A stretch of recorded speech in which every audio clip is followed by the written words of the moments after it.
Hello everyone, welcome back to my channel Payal Dabral. So this time I am going to solve question number 3 D part, and by mistake I have forgot question number 2 का D part वो solve करना मैं भूल गई हूँ, तो इसके बाद नेक्स्ट वीडियो उसी की आएगी, ठीक है। एंड किसी ने कहा है सिक्वेंशियल क्राइटेरिया वाला जो थ्योरम है मैं उसे वापस से एक्सप्लेन कर दूँ, तो okay I will explain it again, ठीक है। तो मैं क्वेश्चन नंबर 2 के D पार्ट में जब अपलोड करूँगी उसमें एक्सप्लेन कर दूँगी, ओके।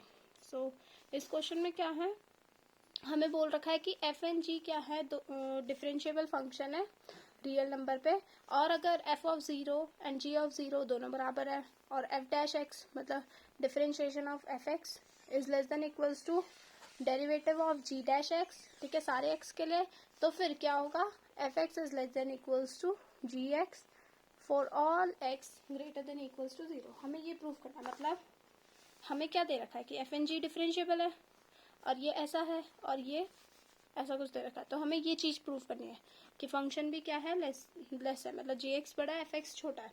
तो मैं क्या करूँगी, मैं एक नया फंक्शन लूँगी एच एक्स जो होगा f x minus g x, ठीक है। तो फिर क्या होगा, then h is differentiable.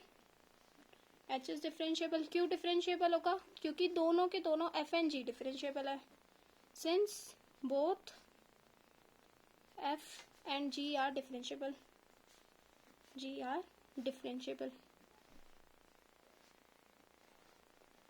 Next मैंने देखा h ऑफ जीरो क्या है, h ऑफ जीरो क्या होगा, f of zero minus g of zero, which is what, ये दोनों तो बराबर है तो उनका माइनस करूंगी तो जीरो ही आंसर आ जाएगा, ठीक है। ये हमें गिवन है ना कि f of zero is equals to g of zero, ठीक है, ये गिवन है। एंड मैंने h डैश x देखा, H dash X F dash X minus G dash X, जो कि क्या हो जाएगा, less than equals to zero. क्यों, क्योंकि F dash X is less than equals to G dash X क्या है, गिवन है, ये भी हमें क्वेश्चन में गिवन है, ठीक है। तो एच डैश एक्स मतलब एच डैश एक्स मेरे पास क्या आ गया, less than equals to zero आ गया। अगर किसी भी फंक्शन का डेरिवेटिव हमेशा या फिर जीरो के बराबर होता है या जीरो से छोटा होता है, तो इसका मतलब क्या है, एच एक्स या फिर एच एक्स इज डिक्रीजिंग, मैं कह सकती हूँ एच एक्स डिक्रीजिंग है, या फिर कह सकती हूँ मैं वो नॉन इंक्रीजिंग है, और we can say it is non increasing, मतलब वो इंक्रीज नहीं हो रहा, ठीक है, आई कैन से दिस।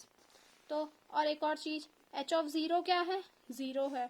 अब एच एक्स जो है डिक्रीज ही हो रहा है, ठीक है, इंक्रीज नहीं हो रहा।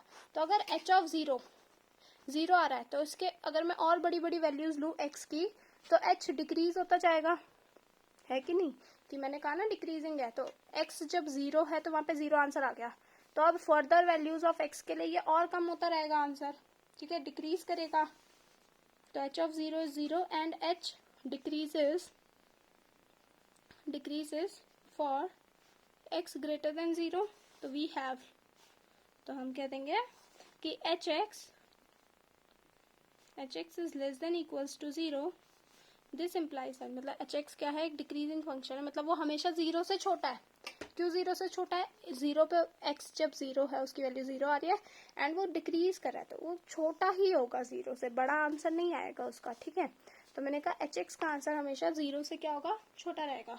और एच एक्स जीरो से छोटा मतलब कि F x minus g x, मैंने यही लेट किया था ना एच एक्स को, वो क्या हो गई, less than equals to zero. तो एफ एक्स क्या हो जाएगा, less than equals to g x for all x greater than equals to zero, क्योंकि यहाँ पे x इक्वल्स टू जीरो पे ये जीरो है, उसके बाद सारे बड़े x के लिए h और ज्यादा डिक्रीज होता जाएगा। आई होप सो आपको ये प्रूफ समझ आया होगा, एंड बहुत इजी है, मतलब ध्यान से देखोगे कितना इजी है, ठीक है, मतलब एकदम बटर क्या कहते हैं उसे, मक्खन हलवा सा क्वेश्चन है, ठीक है।